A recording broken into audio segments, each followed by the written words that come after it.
ho aminareo any ry havana ny fahasoavana sy ny fiadanana avy amin'Andriamanitra raisy Jesosy Kristy tompontsika.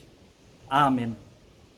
Fananana tsara tantana miantoka ny risim-pon'ny mpanome. Fananana tsara tantana miantoka ny risim-pon'ny mpanome. Zany no misongadina amin'ity mofinainantsika anio ity. Exodosy 9:30 ny andininy voalohany hatramin'ny andininy fahafito. Fananana tsara tantana miantoka ny risim-pon'ny mpanome. Vao tamin'ity volana ity isika nandinika ny tantaran'ny Bezalila sy Oliaba izay nofidian'Andriamanitra anamboatra ireo fanaka anaovana ny fiaran'ny fanekena. Ary dia haitsika tamin'izany fa ny fanahy masin'Andriamanitra mihitsy no nanome azy ireo ny fahendrena sy ny fahaiza-manao. Nanome azy ireo ny fanahy masina ahafahany manao ny fanaka masina amin'ny fahendrena. Dia mitohy eto ny tantaran'ny Bezalila sy Oliaba fa tsy ny fanaovana ny asa fotsiny no nanana ny fahendrena, fa rehefa vakiana tsara dia hitantsika fa tena nanana ny fahendrena ny fitantanana ireo harena izay ananany ny fiangonana dia ny zanak'Israely zany. Ny fitantanana ireo fananana avy amin'ny fanomezan'ny olona tsiraray avy. Verimberina matetika eto amin'ity tenin'Andriamanitra ity ny hoe fahendrena endry ary misy olon-kendry maro samihafa ny tantana. Dia hitantsika fa olon-kendry maro, ny dikany hoe olon-kendry eto hoe olona manaiky hiasan'ny fanahy masina, olona manaiky ho tarihin'ny fanahy masina, olona mitantana ny haren'Andriamanitra araka ny sitrapon'Andriamanitra. Zany no hitantsika eto. Vokatra zany fitantanana tsara sy mahomby zany dia hitantsika fa nazoto ary nanana risim-po tokoa ny olona hanolotra ho an'Andriamanitra. Nanolotra ny olona ary dia nanao azakazaka tsy mialoha mihitsy nanome ny hoentomanana anatanterahana ny asan'Andriamanitra. Ary hitantsika eto ary fa indro Mosesy mpanompon'Andriamanitra tonga tany amin'ny famerana ny vahoaka, famerana ny olona ny teny manao hoe okizay ny fanomezana tolotra reo, fa reto voangony reto any efa be loatra, efa ampy anaovana ny fanaka ireto ary mihoatra azy. Zany hoe miantoka n'ilay farisipon'ny olona, ilay fahendrena tao amin'ny mpitantana, ilay faneken'ny mpitantana ny sitrapon'Andriamanitra. Zava-dehibe zany ry havako. Azo tarafina eo amin'ny fiainan'ny fiangonana ankehitriny koa. Tahaka ny ahoana ny fitantanan'ny fiangonana ankehitriny ny haren'Andriamanitra izay tantanany fiangonana. Marina fa misy ny lalànan'ny fitantanana ankapobeny izay tsy maintsy arahan'izay mitantana rehetra.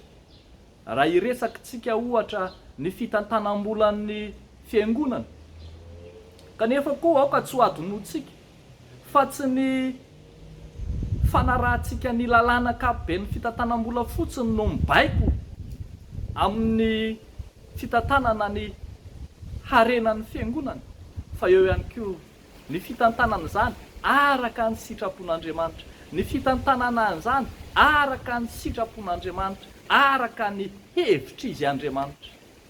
Tokony ho avahantsika tsara mihitsy fa ny fiangonana dia tsy mitovy amin'ny orinasa, ny fiangonana dia tsy mitovy amin'ny fikambanana samihafa, fa hafa ny fitantanam-piangonana, hafa ny fitantanana ny fikambanana sy ny orinasa.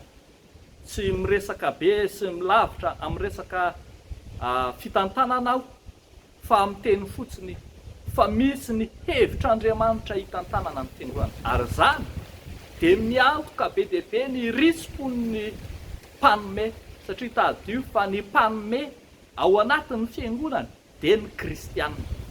Misy tokoa mantsy ry havako, matetika tsy dia ny kristianina loatra no kaidy tsy dia ny kristianina loatra no kamo na tsy mahafoy na tsy malala-tanana ho an'Andriamanitra.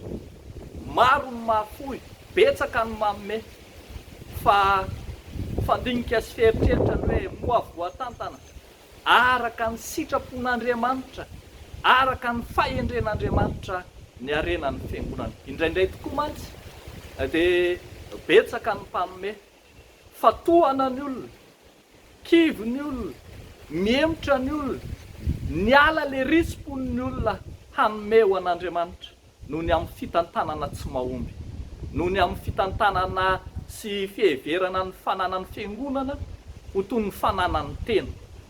Ary dia misarika ny saintsika izao tenin'Andriamanitra izao mba hahatonga ny olona harisika. Tsy ara-tsoratra masina mihitsy ry havako ny tsy fanomezana, ny tsy fanohanana ny asan'Andriamanitra. Tena tsy maintsy manome isika satria izany no hampandroso ny fiangonana. Fa ho an'ny mpitantana koa dia mitaky mandrakariva ny fenitra takiny ho amin'ny fitantanana tahaka ny fanaovana ho mangarahara sy fitantanana madio, ary indrindra fitantanana araka ny sitrapon'Andriamanitra. Ka ny hevitra izy Andriamanitra, ny fitarihan'ny izy Andriamanitra, ny fitarihan'ny fanahy masina hitantana ny mpitarika rehetra sy ny mpitantana rehetra ao anatin'ny fiangonana ane.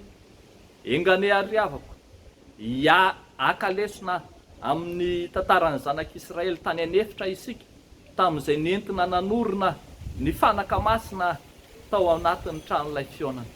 Dia ho an'Andriamanitra irerian'ny voninahitra, fa ao amintsika kosa ny fitantanana mahomby araka ny sitrapon'Andriamanitra. Amen. Ivavaka isika ry havako. Misaotra anao izay Tompo Andriamanitra tsotono ny amin'ny fitantananao mahagaga ny fiainanay. Andriamanitra mpitantana ianao ka mampianatra anay hitantana ny harenao araka ny sitraponao.